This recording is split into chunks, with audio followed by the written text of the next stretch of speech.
Hello বন্ধুরা, তোমরা সবাই কেমন আছো? আশা করি ভালো আছো। আমিও মোটামুটি ভালো আছি।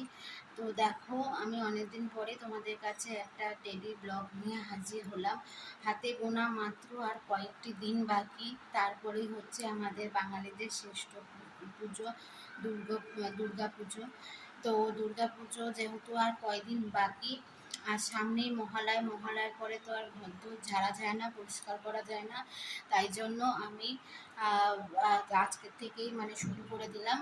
তা এর আগে ডাইনিং প্লেসে কিছুটা আর আমাদের রুমটা ঝুল ঝুল ছেড়েছি। তা আজকে রান্নাঘর আর আমার শাশুড়ি মায়ের ঘরটা পরিষ্কার করব। তো সেটাই তোমাদের সাথে শেয়ার করছি। আশা করি ভালো লাগবে ব্লগটা। আমার সাথে থাকো, দেখতে থাকো। আর নতুন বন্ধু হয়ে থাকলে চ্যানেলটিকে দয়া করে অনুরোধ রইল, সাবস্ক্রাইব করে দিও। তো চলো আর কথা না বলে আমি আমার ব্লগটা স্টার্ট করি। দেখো বন্ধুরা, আমি ঝুল ঝাড়ু নিয়ে রেডি হয়ে গেছি, মানে ঝুল ঝাড়ছি রান্নাঘরটাই বেশি অনেকটাই ঝুল পড়েছিল। আর জায়গায় জায়গায় মানে তেল মানে রান্না হয়, তো সেই জন্য বুঝতেই পারছো তেল কাজটা হয়ে রয়েছে। এই যে এরকম ভালোভাবে ঝুলগুলো ঝেড়ে নিচ্ছি। আর আজকে যেহেতু আমার রাতের রান্নাটাও হয়ে গেছে, আমি সেই জন্য ভাবলাম যে আজকে ঝুলটা ঝেড়ে নিই। আর মহালয়ের তো আসতে বেশি দিন নেই, আর মহালয়ার পরে ঝাড়াও যাবে না, সেই জন্য তার এই দেখো আমি এই তাকের আর কি ওপরে যে কাগজগুলো ছিল সেগুলোকে ঝেড়ে নিচ্ছি। তো তারপরে খবরের কাগজগুলো সমস্ত নষ্ট হয়ে গেছিলো আর কি, পুরো একদম তেল চিটে ভর্তি হয়ে গেছিলো, সেই জন্য সেগুলোকে ফেলে দিয়ে নতুন কাগজ দেবো, সেই জন্য এগুলো নামিয়ে ফেললাম। নামিয়ে নিয়ে খুব ভালোভাবে পরিষ্কার করে নিচ্ছি। আর তারপরে এই যে রান্নার সেলফটাও ভালোভাবে প্লাস্টিকটা পাল্টে পরিষ্কার করে গুছিয়ে নেব। আর উপরে যে চুবড়িগুলো আছে সেই চুবড়িগুলোকেও, সমস্ত চুবড়িগুলো একদম চিটচিট করছে, সেগুলোকেও ধুয়ে মুছে পরিষ্কার করে নেব। দেখো বন্ধুরা, আমাদের বাঙালিদের শ্রেষ্ঠ পুজো দুর্গা পুজো। তা আমরা যখন নিজেরা নিজেদেরকে সুন্দর করার চেষ্টা করি, নিজেদের মানে কি বলবো, হেয়ার কেয়ার করি বা স্কিন কেয়ার করি, তাহলে আমরা আমাদের ঘরটাকে, বাড়িটাকে সুন্দরভাবে সাজাবো না কেন? যার যতটুকুনি আছে সে ততটুকুনি দিয়েই সাজাবো। নাই বা হলো আমাদের রাজপ্রাসাদ, তবে আমাদের বাড়ি, যার যার বাড়ি তার কাছেই রাজপ্রাসাদের সমান। তাই দেখো বন্ধুরা, আমি সমস্ত কোটাকাটিগুলোকে নামিয়ে সুন্দরভাবে পরিষ্কার করে নিচ্ছি। তারপরে এক এক করে জিনিস জায়গায় গুছিয়ে নিচ্ছি।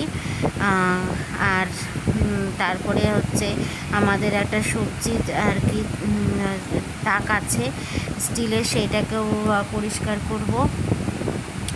এই যে ঝুড়িগুলোকে নামিয়ে রেখে দিলাম, এই ঝুড়িগুলোকে মানে ভালোভাবে সার্ফ দিয়ে আর কি মাজতে হবে, কারণ প্রচণ্ড তেল চিটচিট হয়ে রয়েছে। তারপরে এই যে রান্নাঘরের যে সেলফটা, সেইটাতেও স্কচব্রাইট দিয়ে পরিষ্কার করছি, কারণ এইখানে যেহেতু ধুলো ময়লা পড়েছে, সেই জন্য আগে ওপরেরটা পরিষ্কার করে নিয়েছি, তারপরে এখন এই জায়গাটা পরিষ্কার করছি। আর আমরা কিন্তু প্রতিদিনই প্রায় এই সেলফটাকে পরিষ্কার করি, সেই জন্য অতটা নোংরা পড়ে না। তো তারপরে এই দেখো বন্ধুরা, সবজি তাকটাকে আর কি নিয়ে চলে আসলাম। নিয়ে এসে সমস্ত কাগজপত্রগুলোকে, প্লাস্টিকগুলোকে নামিয়ে নিয়েছি। নামিয়ে নিয়ে এবার খুব ভালোভাবে ঘষছি। দেখো বন্ধুরা, আমার এখানে পরিষ্কার করা সমস্ত কমপ্লিট, গুছানো হয়ে গেছে। এই যে কতটা পরিষ্কার লাগছে দেখো। এই যে এখানে গ্যাস মোছাও কমপ্লিট।